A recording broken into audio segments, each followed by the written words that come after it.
আপনার phone number কত?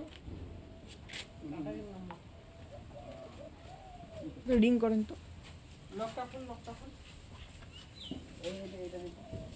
ওইটা নম্বর থেকে বলেন।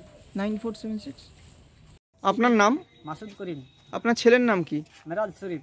আচ্ছা, কি হয়েছে? আপনার ছেলে কোথায় আছে? এই তো গুরগামায় গেছে দিল্লিতে, ওই হকারি কাজ করে মাল দিয়ে বেড়ায়।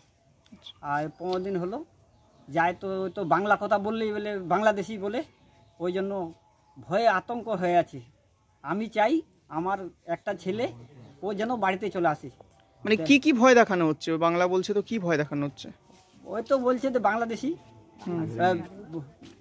ভয়টা কি পাচ্ছে?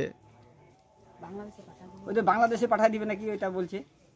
ওইটা ভয়ে ওরা কোয়ার্টারে ঢুকে থাকে। কাজে যাচ্ছে না? কাজে যাচ্ছে না। কেন? ওই তো ভয়ে আতঙ্ক হয়ে আছে। তো আশেপাশে ওর সামনেই নিয়ে গেছে বলে লোক ধরে তুলে, এই জন্য ও কোয়ার্টারতেই থাকে।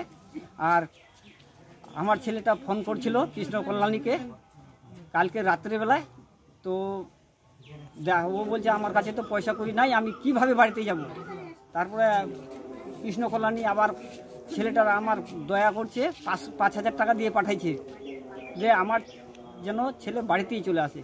আপনারা আতঙ্কে আছেন? আমরা আতঙ্কে আছি। আমার মা, আমার বউ, ওরা সব সময় কান্না করি যে ছেলে আমার বাড়িতেই আসুক। হ্যাঁ, মিরাজ শরীফ আমাকে ফোন করেছিলেন। তিনি আমাদের উত্তর দিনাজপুর বাঙালবাড়ির বাসিন্দা। তিনি 15 দিন আগে গুরগাঁওয়া নিজের কাজের জন্য উনি গিয়েছিলেন।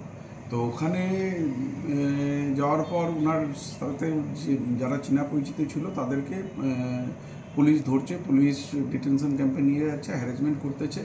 মানে তার বক্তব্য যেটা আছে, বাংলা ভাষায় যে কথা বলছে তাদেরকেই পুলিশ গ্রেফতার করছে আর ভাবে নেন তাদের প্রতি অত্যাচার করছে।